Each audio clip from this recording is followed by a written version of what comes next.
So, on today's podcast, we're going to talk about what is happening now with the Great Resignation. Where did everyone go? Where did all these people go? And what are the results months later? And is there regret? Is there reformation, which we'll talk about a little bit today? Or is there a little bit of both? But where did everybody go? What have been the results? And what do we see emerging now? Welcome back to The Thermostat with Jason Barger. If you're currently on a commute, a walk, or just a micro break in your day, glad you're making time to step back, to think, and to reflect on the next steps on your journey. I've never been more convinced the best leaders and team cultures in the world are the ones that make time to step back, breathe in good oxygen, and calibrate their thermostat. I hope today's conversation leaves you feeling grounded and inspired. Now let's dive into today's topic to engage our minds and hearts in order to authentically lead and create compelling cultures wherever we are in the world. Hey everyone, it's Jason, and welcome back to the Thermostat Podcast. Wherever you are, however you're coming to the podcast today, I'm so glad you're here.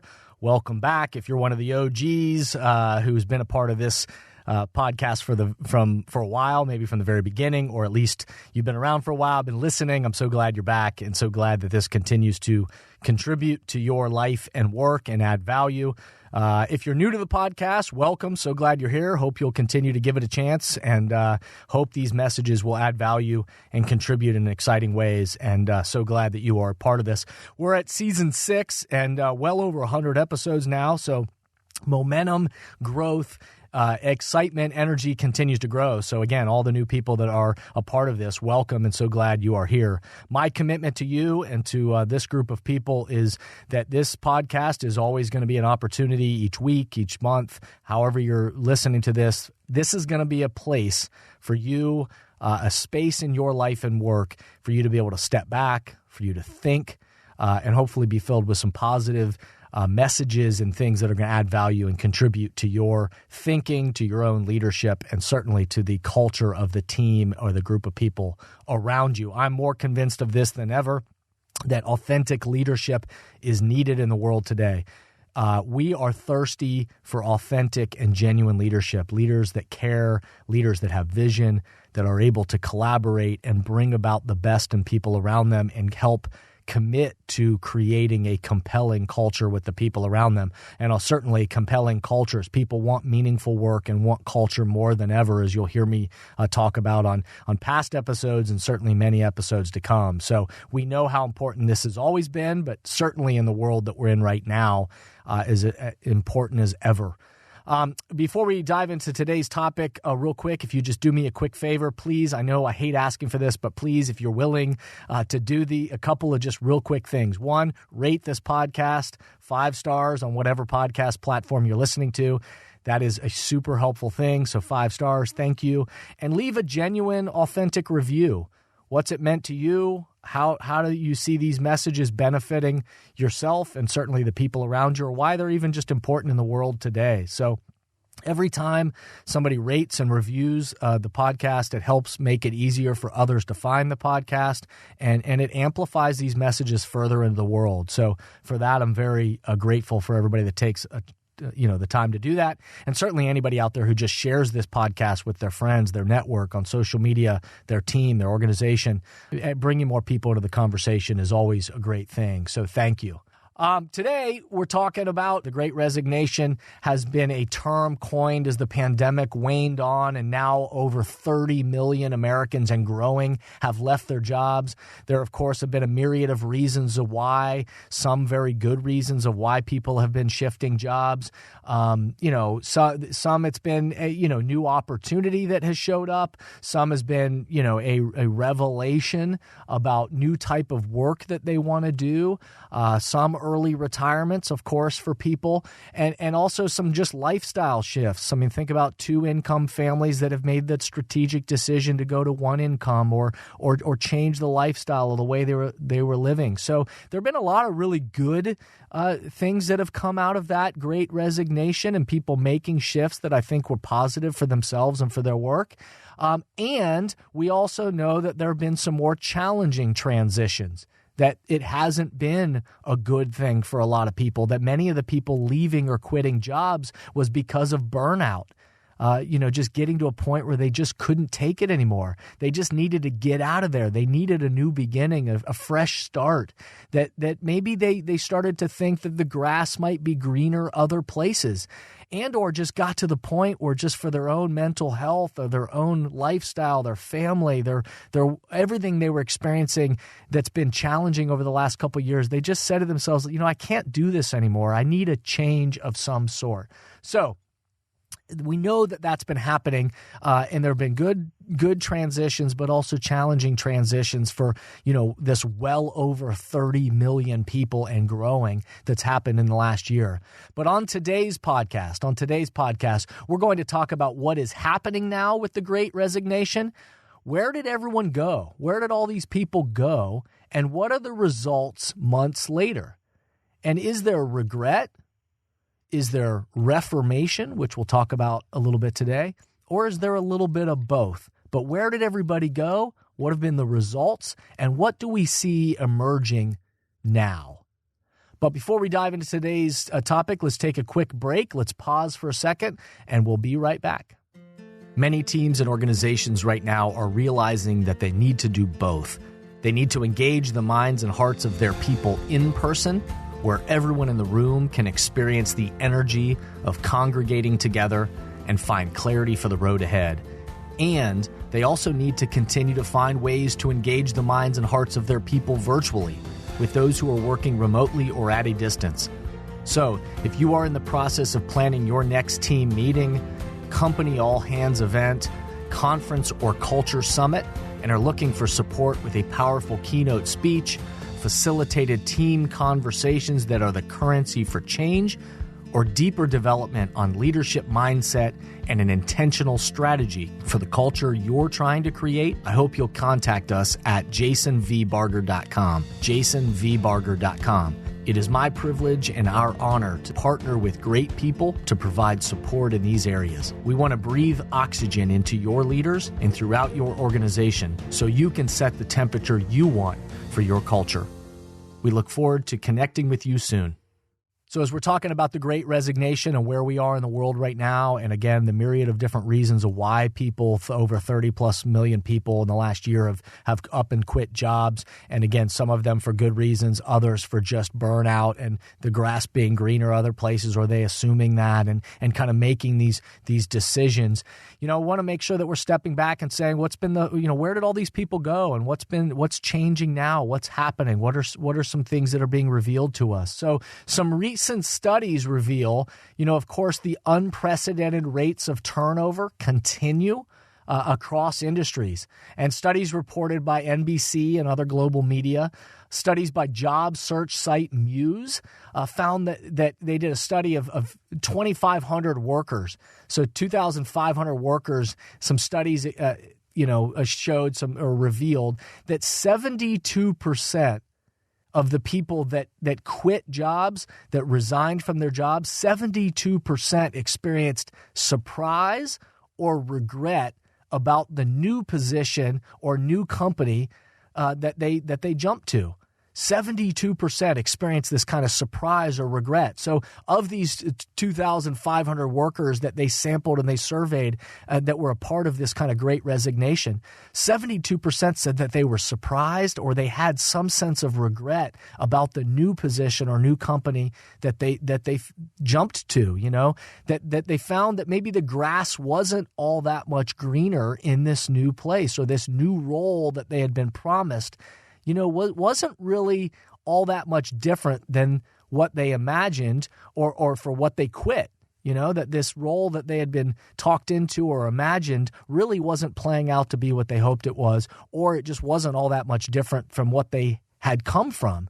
And so 72% experiencing surprise and regret, which is a staggering statistic.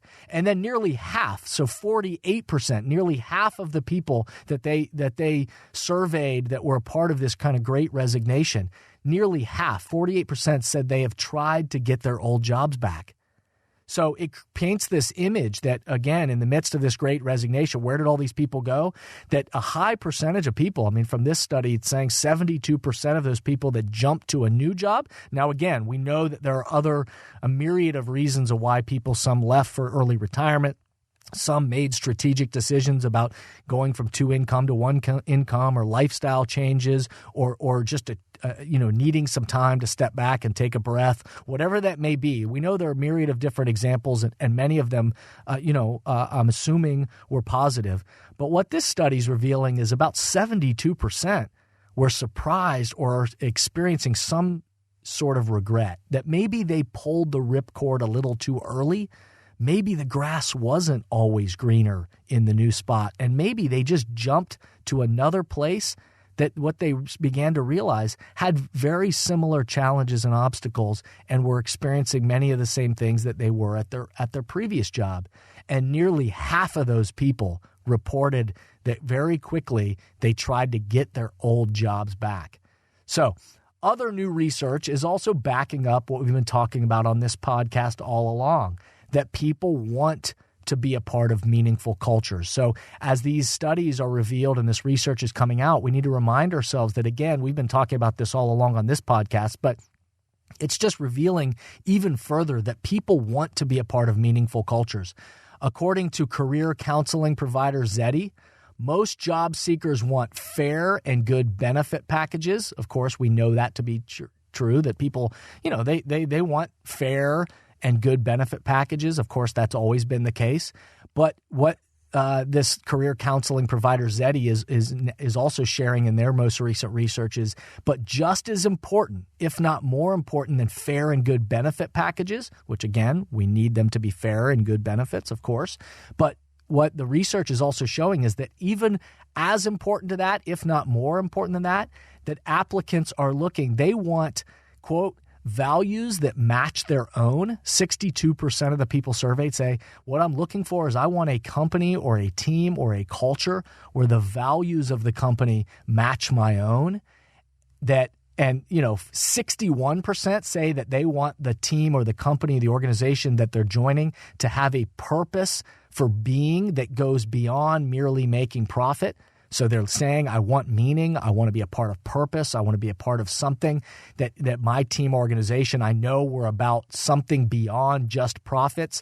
And part of that connects back to part of taking care of their people, part of helping people build lives that they want. But 61% say, I want to be a part of something that has a purpose beyond just making profit. Even though profits are good and important, I want something even more than that. And then 59% say that they want to be a part of a team or a company or a culture that is offering plentiful career development, progression opportunities. What the research is saying is, what I'm looking for is I want to be a part of a meaningful culture that's bigger than me. I want to be a part of something that has purpose, that has values at the center of it. And I also want to be a part of a place that's committed to my development, helping me progress and have opportunities to continue to grow and develop. And then 49% say they want a company that just has a strong brand reputation. So, when I share with people where I work, does the brand, does it have a strong reputation where people are excited to be a part of it? People, all of this research is just affirming what we already know, but we need to be reminded of is that people want to be a part of a culture that is growing, that is authentic, and that cares for them. And so in the terms of regret, is the Great Resignation, some are saying the Great Resignation is becoming the Great Regret because of these high percentage of people that are now admitting that they kind of regret the move that they made. And it sounds like maybe from the research that maybe there are some out there that regret. Of course, I know, and there may be listeners right now that have made a move and it's been a great move for them. And it's been a strong thing. So we know this isn't everyone, but it sounds like the research is also saying that a high percentage of people have regretted the move and are now actually, trying to get their old jobs back. But what this shows us is that the grass wasn't always greener, that if anyone out there, is listening, I'm sure there are people that have experienced this or have been feeling this way, that the new job they jumped to, that maybe the grass wasn't as all that much greener from where they came from. And if this is your experience, I'm so sorry. And I hope you can find a place that, again, has that kind of meaning and purpose and value and is committed to your growth. Because what we're being reminded of, again, time and time again, all of this is reminding us of, is that culture is our greatest competitive advantage for every team and organization on the planet. Just listen back to old episodes I've done about, retaining talent and attracting talent and developing talent. Culture is the greatest competitive advantage that we have. So, for those of you that are struggling right now in an organization, again, the grass isn't always greener somewhere else. So you're going to have to make the decision of, are you willing to invest and dig in with the people around you to create the culture that you want to be a part of where you currently are, or continue to look and continue to seek and find the place out there that has the kind of values that you want to be a part of, that has a mission greater than self, that's going to be committed to your growth and where you get to be a part of a culture, and be a contributor to that culture. Again, no organization, no team on the planet is perfect. I continue to say that everywhere I go too. So we can get stuck in this kind of grass is always greener thinking. That isn't the case, but you want to be a part of a place that isn't perfect, but is committed to building culture, committed to your growth, committed to bringing you into participation, to execute and use your gifts and your skills to help the culture be as authentic, genuine, and the best at whatever it is that you're there to do. So, this is an employee market right now. And so making sure that the fit of where you want to commit and what you want to contribute to, now is the time to make sure that you're thinking about that. And again, I'm not advocating for people jumping to new roles just for the sake of it, but even where you currently are, of engaging your leadership team, engaging your team, the people around you, and what could we do to make sure that we create the culture that we want to be a part of. And I'm also seeing and observing, and of course helping lead this in many different teams and organizations across industries, the reality that many teams, companies, organizations are realizing that this is an opportunity for the Great Reformation. So to reform, that the Great Resignation, and some are calling it the Great Regret now, but it's also a chance for this on your team, your organization, for this to be the Great Reformation. And what I mean is this is an opportunity for all of us as leaders on teams and throughout organizations, is to reform the culture that we want to be moving forward. And so the definition of reformation, by the way, is this: the action or process of reforming an institution or practice. The action or process of reforming an institution or practice. And so this is an opportunity. This Great Resignation is showing us that there are symptoms that we need to fix. There are things that have been happening in the world that have been out of our control, that have been challenging and stressful and anxiety-filled for so many people. And so right now is the opportunity for you as a leader, but also for your team and your organization. This is a chance to reestablish, to revision, to realign with the people around you, to re-collaborate and recreate that future culture that you want to be a part of.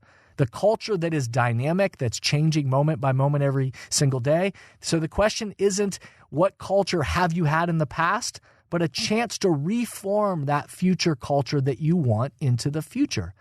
We know that it doesn't just magically happen, but as you know from this podcast, and certainly if you've read Thermostat Cultures, my book, then you understand that the most compelling leaders, teams, and organizations on the planet are bringing their people together to go on that journey, to reestablish, revision, realign, recollaborate, and together recreate that future culture of not just what you do, but how you do it that you want to be a part of.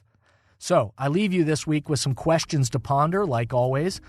What opportunities exist to reform your culture? What opportunities exist to reform your culture? Even if you've had an amazing culture in the past, this is still an opportunity to reaffirm, reform, recreate, and re-engage people in your culture. So what opportunities exist to reform your culture? In what ways could you use this opportunity to realign your people, to make sure that you are connecting and engaging the minds and hearts of your people?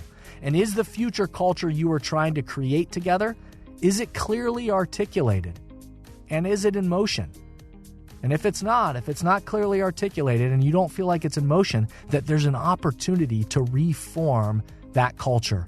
Remember, calibrating our personal thermostat for awareness and response. All of us are individual thermostats that every single day we have an opportunity to be aware of what's happening around us, how we're thinking, feeling, and be aware of the people across the table or on our teams and organizations, how they might be thinking and feeling. And then we are the thermostats to respond and proactively put that action and behavior into practice to set the temperature that we want. So continue to be those thermostats and continue to take this as an opportunity to think about how could we reform, realign, recreate the culture that we want.